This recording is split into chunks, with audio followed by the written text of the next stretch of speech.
Well, I'm really excited about this next guest. He's another dear friend of mine, Jon Vroman. Before his 25th birthday, Jon owned and operated a $1 million business with more than 100 people on his team. By age 30, he founded the Front Row Foundation, a charity that has to date raised over $500,000. He's the author of a new book called Living College Life in the Front Row. Today, Jon speaks about the power we have to make our courageous choices in pursuit of living extraordinary lives. Or as Jon would say, living life in the front row. Please put your hands together and welcome my friend, Mr. Jon Vroman.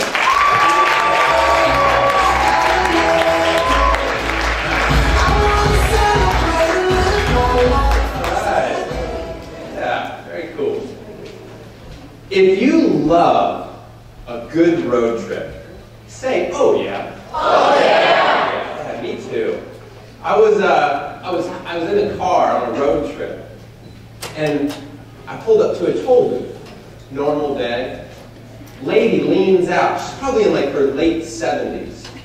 I hand her my $3, and as I do, she said to me, "How you doing?" I responded with what I thought was a great answer. I looked right at her and I pointed and I said, "I'm excellent."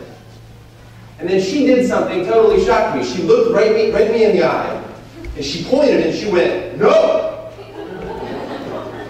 She just stood there, frozen. I thought, what did I just do? What happened? She looked at me, she goes, "You? You are super fantastic!" And she threw her hand up in the air and she just started smiling and laughing, and I busted out laughing. And in a moment, she changed my mood. And not even for just a minute, but for about 10 minutes in the car, I just couldn't stop laughing and smiling. And then it hit me. She's a perfect example of how people are different in this world. One type of person, and you know them, they're the type of person that would get a job collecting money in a toll booth, and they would say, "I work in a toll booth, what difference could I make?" See, they're a victim. The other type of person, and you know these people too, they'll say, "Wherever I am, whatever I'm doing, doesn't matter, I'm going to lead. I'm going to find a way to make a difference. I'm going to find a way to contribute." Many of you are that type of person, which is why you're here. I honor and acknowledge you for being here. So be the type of person that would say, no matter what, I'm going to lead. You know, it's the type of person who checks out of a message like this. Even if I'm an average speaker, you could learn something from anybody. A belief I have, I can learn something from anything. If you're committed to learning at least one thing today during this showcase, say, oh yeah. Oh yeah. You're going to get more than that, is my goal. I want to tell you that the super fantastic toll booth lady was an engaged human being. I wasn't always so engaged. I'm going to take you back a few years in my life. Now, quick quiz for the audience. Just shout out an answer, because this isn't YouTube. You get to participate here. How old am I in this picture? 13, 12, 11. I am 16 in that photograph. Yeah, I know, a lot of people did that in high school. And here's the thing. I was giving a speech not too long ago, and somebody actually said, "Which one are you?" I'm the one on the right in case there's any confusion. At this point in my life, I was totally disengaged. I didn't join any clubs, any activities, I didn't play any sports. I checked out. And then what happened was I had kind of a revelation moment. I was at a concert, and I was in the very, very back row. And you can turn around if you want, it's all right, good stretch. I'm in the very back row. I couldn't be any further back. I look down to the front. I see these 4 college girls with their hands in the air like this, and they're screaming. And I think, that's where I want to be. Not just because there were 4 girls there, but because they were having fun, and because it was a different energy there. And then it hit me. This is my whole life. I've been playing it safe in the back, watching from a distance. Disengaged, didn't want to get called on in class, didn't want to participate. But I'll tell you what, it's a very different experience in the front row. What's your name? Caitlin. If I gave the rest of my talk right here, Caitlin, would it be a drastically different experience for you right now? It'd be awkward. And it would be hard to daydream even if you wanted to. Because life is different in the front row. And it wasn't just about an event, like it wasn't about a concert, it wasn't about a sporting event, it was about everyday life. It was about everything I did. I was going to not be in fear, I was going to step up and get engaged. Living life in the front row became about a lifestyle, it was a way of doing things. Living life in the front row is also a fun way to live. It's also a productive way to live. Do you know that if you didn't change anything about your study habits, but all you did is change where you sat in the class, if you sat in front, your grades go up?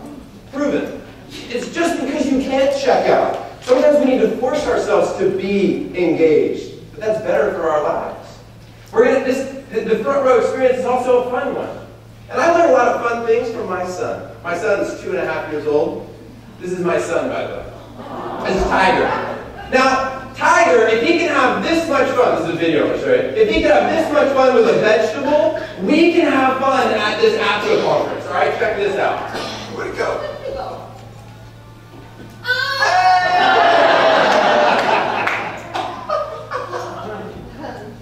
Where did it go?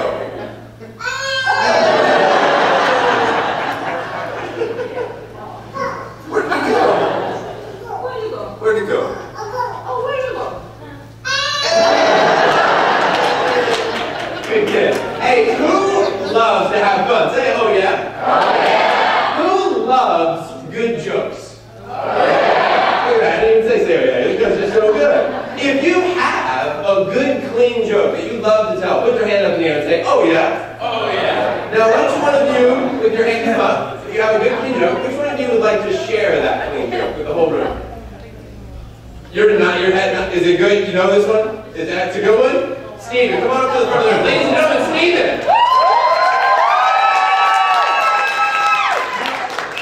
That's pretty good because this is an APCO event. You're all leaders. That's pretty good. But here's the deal.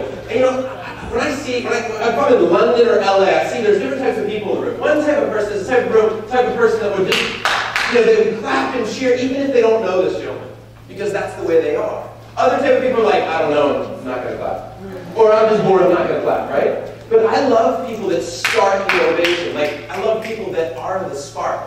I love people that have the courage to give a standing ovation. You know when they stand? Some people, they stand and they go, oh shoot. Right? They stand back down. Other type of people are like, that was good, I'm going to stand because I'm proud to stand for that person. And what usually happens when you stand?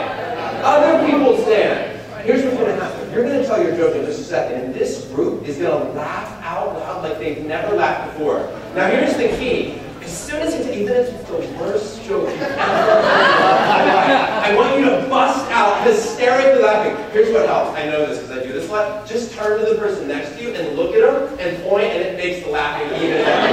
And then you're like roll out of your seat or stand up or anything you need to do. Steven, are you ready? This is the best audience you're ever going to have. Are you ready? Okay, so Steven, we're going to use my mic right here, right? It's clean, right? Okay, good. All right, go. What's green and has wheels? I don't know. Grass. I lied about the wheels.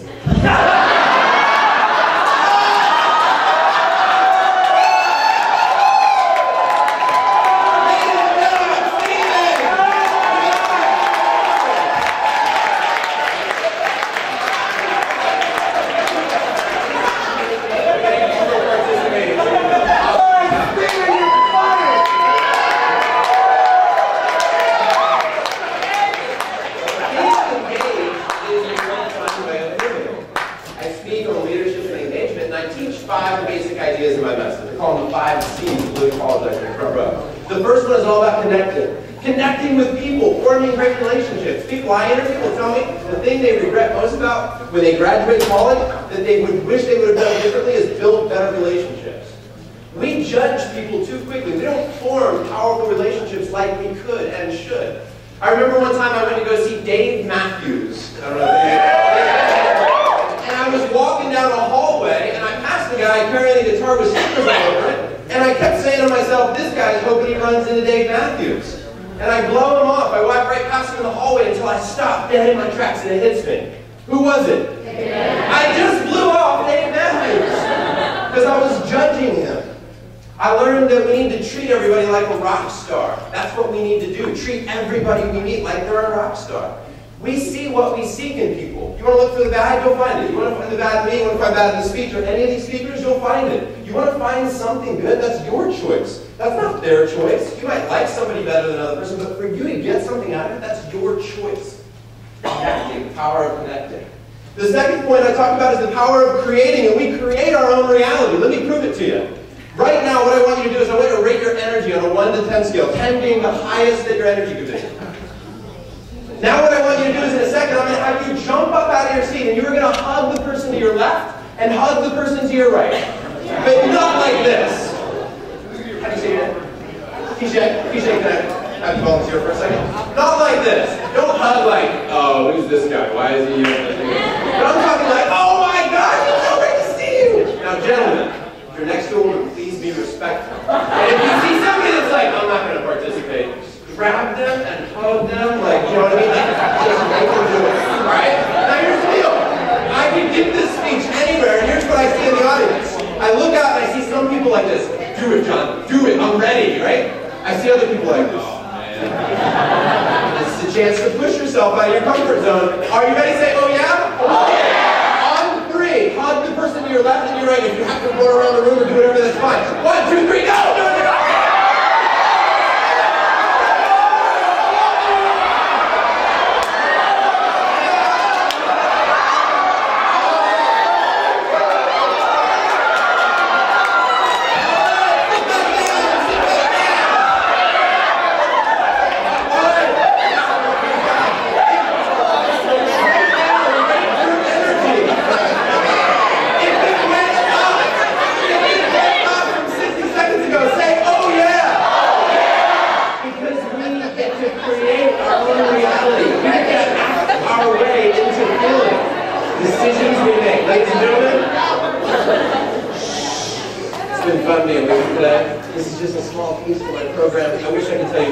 I'll tell you the rest of the seats. Come by my booth. I have a book for everybody in the room.